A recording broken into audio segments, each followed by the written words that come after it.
Welcome to another video guys. आज मैं एक और स्टोरी को ट्रांसलेट करने जा रहा हूं और हमेशा की तरह मैं इसे हिंदी में ट्रांसलेट करूंगा।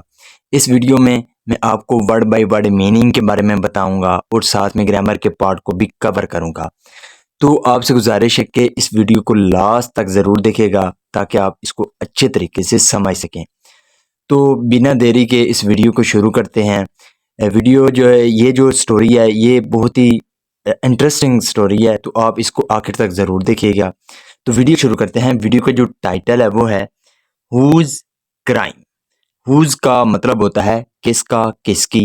क्राइम कहते हैं अपराध को या गुनाह को। इसका क्या मतलब हुआ, हुज क्राइम यानी कि किसका अपराध या किसका जुर्म। तो ये था हमारा टाइटल। इसको मजीद पढ़ते हैं। Once king Krishnadeva Raya went to Kashmir on a state tour. Once एक बार कृष्णा देव राय, जो कृष्णा देव राय थे, वेंट टू वो गए। गो की सेकंड फॉर्म है वेंट। ये हमारा जो है पास्ट इंडेफिनेट का अफर्मेटिव वाक्य है। तो वो गए टू कश्मीर, कश्मीर गए on a state tour. State tour का मतलब होता है राज्य का दौरा। तो राज्य के दौरे पर वो क्या, जो कृष्णा देव राय थे वो कश्मीर गए। देयर वहां, ऑन अ हाई हिल, एक ऊंची पहाड़ी पर। हाई हिल का मतलब होता है ऊंची पहाड़ी। तो हाई ऊंची पहाड़ी पर ही फाउंड, उन्होंने पाया या उन्होंने देखा अ फ्लावरिंग प्लांट। फ्लावरिंग का मतलब होता है फूलों का, प्लांट कहते हैं पौधे को। तो ऊंची पहाड़ी पर उन्होंने एक फूलों वाला पौधा देखा। It had golden coloured flowers. यहाँ पे जो है हैड है, ये हमारा जो है पास्ट पास्ट का पोजेसिव वाक्य है। जब हम कहते हैं कि किसी के पास कुछ था पास्ट के लिए, तब हम हैड का प्रयोग करते हैं। तो इट हैड गोल्डन कलर्ड, तो उसके गोल्डन का मतलब होता है सुनहरी, कलर्ड का मतलब होता है रंग। तो फ्लावर फूलों को कहते हैं। तो it had golden coloured flower, तो उसके सुनहरी कलर के फूल थे, यानी कि उस पौधे पर सुनहरी कलर के फूल थे। The king was fascinated by it, जो राजा थे वॉज फैसिनेटेड। फैसिनेट का मतलब होता है मोहित हो जाना। तो जो राजा थे वो मोहित हो गए बाई इट, उसके द्वारा, यानी कि उस पौधे के द्वारा। He transported the plant to Vijayanagar on his return to get it planted in his royal garden. He transported,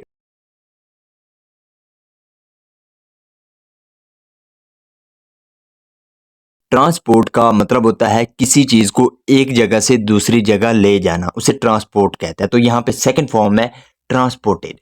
तो ही ट्रांसपोर्टेड द प्लांट, वो जो पौधा था उसको ले गए टू विजयनगर, विजयनगर ले गए ऑन हिज रिटर्न, अपनी वापसी पर। टू गेट इट प्लांटेड, उसको लगवाने के लिए। इन हिज रॉयल गार्डन, अपने शाही बगीचे में। He said to the gardener, gardener कहते हैं माली को। तो उन्होंने माली से कहा plant it somewhere so that I see it every day. Plant it, इसको लगा दो, समवेयर कहीं पे, सो डैट ताकि, I see it every day ताकि मैं इसको रोजाना देखूं। Take care of it like your life. Take care, take care का मतलब होता है ख्याल रखना। तो इसका ख्याल रखना लाइक यूर लाइफ, अपने जीवन की तरह, यानी कि अपनी जिंदगी की तरह। Any damage to it will mean your death. Any damage to it यानी कि अगर इसको कोई डैमेज होता है, यानी कि इसको कोई छेद या कोई नुकसान होता है, वेल मीन तो उसका मतलब होगा यूर डेथ, तुम्हारी मौत। The gardener planted it right in front of the king's bedroom. तो जो माली था उसने क्या किया, प्लांटेड, उसने लगा दिया, इट उसको, यानी कि पौधे को। राइट का मतलब होता है ठीक। तो इन फ्रंट ऑफ का मतलब होता है के सामने, तो ठीक सामने। ऑफ किंग्स बेडरूम, यहाँ पे किंग के बाद अपॉस्ट्रोफी एस है, इसका मतलब होता है का के की। तो इसका क्या मतलब हुआ, the gardener planted it right in front of the king's bedroom. जो माली था उसने उस पौधे को राजा के बेडरूम के ठीक सामने लगा दिया। When King woke up in the morning, he saw the plant from his window and admired the cleverness of the gardener. यहाँ तक देखते हैं। When, जब द किंग woke up, जब जो राजा था वो जागा। वेक अप का मतलब होता है उठना, जागना। तो यहाँ पे सेकंड फॉर्म है वोक अप। ये हमारा जो है पास्ट इंडेफिनिट का अफर्मेटिव वाक्य है। तो जब राजा सुबह उठा, ही सॉ, उसने देखा। यहाँ पे भी सेकंड फॉर्म है सी की सॉ। उन्होंने देखा द प्लांट, पौधे को, फ्रॉम हिज विंडो, अपनी खिड़की से। एन अडमायर, अडमायर का मतलब होता है तारीफ करना। तो उसने तारीफ की द क्लेवरनेस, चालाकी की, ऑफ द गार्डनर, माली की। तो उन्होंने माली की चालाकी की तारीफ की। यानी कि जो जब राजा जो थे वो सुबह उठे, उन्होंने अपनी खिड़की से उस पौधे को देखा और जो माली था उसकी चालाकी की तारीफ की। वन डे, एक दिन, the gardener's goat sneaked into the garden and ate the golden plant. एक दिन जो गार्डनर्स गोट यानी कि मालिक की जो बकरी थी, स्नीक्ड इनटू का मतलब होता है चुपके से घुसना। तो वो चुपके से घुस गई द गार्डन, उस बगीचे में, and ate the golden plant, और जो सुनहरी पौधा था उसको खा गई। The gardener was too scare to inform the king about it. जो वो माली था, वॉज टू स्केयर, वो बहुत ही डरा हुआ था, to inform the king about it, कि उसने राजा को इसके बारे में सूचित नहीं किया। नेक्स्ट मॉर्निंग, अगली सुबह, when the king peeped out of his window, he found the plant missing. Next morning, अगली सुबह, when the king peeped out, peep out का मतलब होता है झांकना। तो जब राजा ने झांका ऑफ हिज विंडो, अपनी खिड़की से, ही फाउंड, उसने पाया द प्लांट मिसिंग। मिसिंग का मतलब होता है गायब। तो उन्होंने पौधे को गायब पाया। He at once summoned the gardener. Summon का मतलब होता है बुलावा भेजना। तो उन्होंने तुरंत ही मालिक को बुलाया। The gardener arrived trembling with fear. जो माली था अराइव्ड, वो पहुंचा, ट्रैम्बलिंग, कांपते हुए, विद फेयर, डर के साथ। तो जो मालिक था वो डरते हुए यानी कि डर के साथ कांपते हुए वो आया। The king thundered. थंडर का मतलब होता है गरजना या बहुत ज्यादा गुस्सा करना। तो राजा जो थे वो बहुत ज्यादा गरजे। Where is my golden plant, where कहाँ, इज है, माई गोल्डन प्लांट, मेरा सुनहरी पौधा। तो मेरा सुनहरी पौधा कहाँ है। My lord, my goat ate it, मेरी जो बकरी है, एट इट, उसने उसको खा लिया है। ही स्क्वीड, स्क्वीड का मतलब होता है धीरे से बोलना। तो डर के साथ वो धीरे से बोला। The king order death sentence to the gardener. Death sentence का मतलब होता है मौत की सजा देना। ऑर्डर का मतलब होता है हुक्म देना।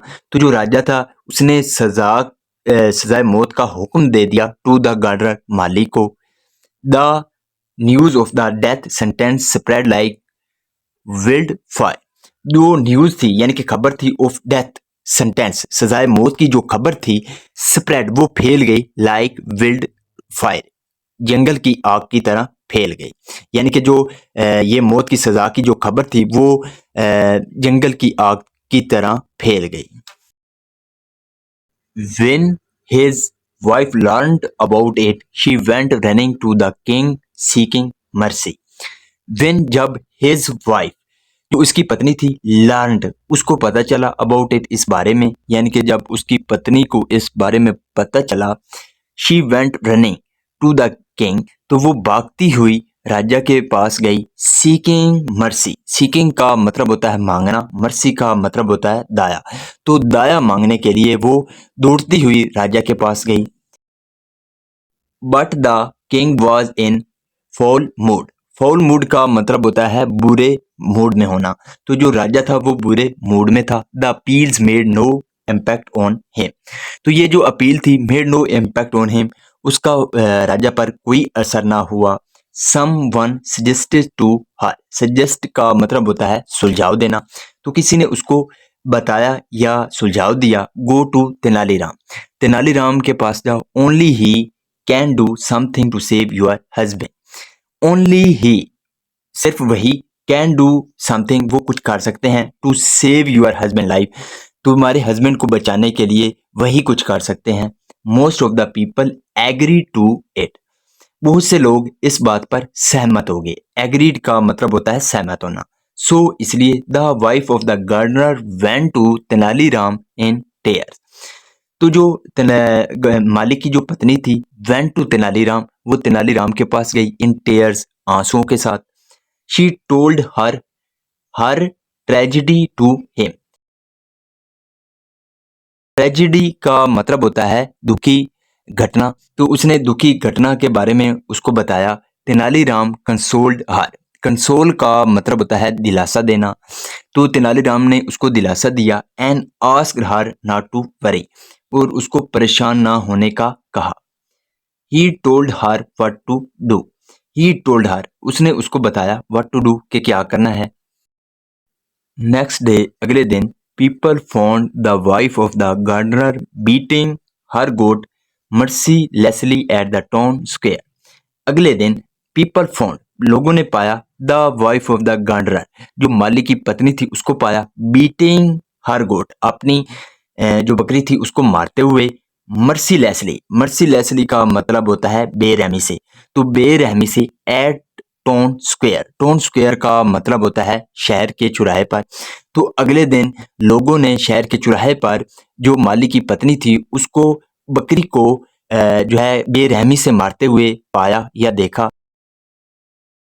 The goat was tethered to a peg. Tethered का मतलब होता है बंधे होना, किसी चीज से बंधे होना, और पेग कहते हैं खूंटे को। तो जो बकरी थी वो खूंटे के साथ बंधी हुई थी। द पुलिस दरोगा लर्नड अबाउट इट। जो पुलिस दरोगा थी लर्नड अबाउट इट, उनको इस बारे में पता चला। ही रीच द स्पॉट, वो उस जगह पर पहुंच गए। With some of his sepoys. Sepoys का मतलब होता है सिपाही, तो वो उस जगह पर अपने सिपाहियों के साथ पहुंच गए। ही सॉ द वुमेन, उन्होंने उस औरत को देखा। एंड न्यू इट, और वो जान गया। It was all connected to the death sentence of the gardener. It was all connected, ये जो है संबद्ध है, ये सब कुछ जो है संबद्ध है टू द डेथ सेंटेंस, सजाए मौत के, ऑफ द गार्डनर, माली की। तो ये सब जो है वो माली की सजाए मौत से संबंध है। He took the women to the king's presence and told him about her act. He took the woman, वो औरत को ले गए to the king's presence, राजा के सामने ले गए, and told him about her act, और उसके काम के बारे में उसको बताया। The king asked, जो राजा था उसने पूछा, why were you beating a poor goat? Why were you beating, तुम क्यों पीट रही थी? a poor goat, एक बेचारी बकरी को तुम क्यों पीट रही थी? Yes your honor, वाई, क्यों? My lord, that wretched goat is widowing me. Wretched का मतलब होता है मनहूस, तो ये जो मनहूस बकरी है इज विडोइंग मी। विडोइंग का मतलब होता है विधवा बनाना, तो ये जो मनहूस बकरी है ये मुझे विधवा बना रही है। मेकिंग माई किड्स ऑर्फन, और मेरे बच्चों को अनाथ बना रही है। ऑर्फन्स का मतलब होता है अनाथ। How else shall I treat it. Treat का मतलब होता है व्यवहार करना, तो मैं इसके साथ कैसा व्यवहार करूं। आई डोंट अंडरस्टैंड, मुझे समझ नहीं आती। How can a dumb goat widow you. How can a dumb goat, डम का मतलब होता है गूंगा, तो ये जो गूंगी बकरी है ये कैसे विडो यू, तुम्हें विधवा बना सकती है। विडो का मतलब होता है विधवा। My lord, it is the same goat that ate your golden plant and as a result my husband is going to die. It is the same goat, ये वही बकरी है, that ate your golden plant, जिसने तुम्हारे सुनहरी पौधे को खाया था। एंड एज अ रिजल्ट, और इसके परिणाम स्वरूप, my husband is going to die, जो मेरे शोहर हैं, जो मेरे हस्बैंड हैं वो मरने वाले हैं। Who is the real culprit. Culprit का मतलब होता है अपराधी, तो who is the real culprit, तो कौन जो है वो अपराधी है असल में। दिस कोट, ये बकरी, and my husband is facing death while it goes on merely bleeding. And my husband is facing death, face death का मतलब होता है मौत का सामना करना, और जो मेरे हस्बैंड है वो मौत का सामना कर रहे हैं, वाइल जबकि it goes on merely bleeding. Merely का मतलब होता है खुशी से, ब्लीटिंग कहते हैं मैं मनाने को, तो ये खुशी से मैं मनाती है। The king thought over it, जो राजा था उसने इस पर सोचा। एंड अनाउंस्ड, और उसने घोषणा की। We are pardoning your husband. Pardon का मतलब होता है माफ़ कर देना। तो यहाँ पे जो है हमारा प्रेजेंट कंटिन्यूअस टेंस का वाक़या है। तो we are pardoning your husband, हम तुम्हारे हस्बैंड को माफ़ कर रहे हैं। ही वोंट डाई, वो नहीं मरेगा। यू कैन गो, तुम जा सकते हो। Let the poor goat bleed merely, तो इस बेचारी बकरी को खुशी से मेमनाने दो। ब्लीड का मतलब होता है मेमनाना। The king looked at Tenaliram Ram sharply, जो राजा था उसने शार्पली तरीके से जो है देखा तेनालीराम को। आई नो, मैं जानता हूँ। You are the script writer of this drama, कि तुम जो है स्क्रिप्ट राइटर का मतलब होता है लेखक, तो तुम लेखक हो ऑफ दिस ड्रामा, इस नाटक के। मैं जानता हूँ कि तुम इस नाटक के लेखक हो। एंड फॉर अ गुड काज, और एक अच्छे काज के लिए, अच्छे मकसद के लिए। वेल डन, शाबाश। Tenaliram smile with great satisfaction, जो तेनालीराम था स्माइल, वो मुस्कुराया, विद ग्रेट सेटिस्फैक्शन, तो बहुत ही इत्मीनान से वो क्या हुआ, मुस्कुराया। So this is the video guys. अगर आपको ये वीडियो पसंद आई हो तो इस वीडियो को लाइक कर दें, चैनल को सब्सक्राइब कर दें, ताकि इसी तरह की आने वाली वीडियो आप तक पहुंचती रहे। Have a nice day, good bye.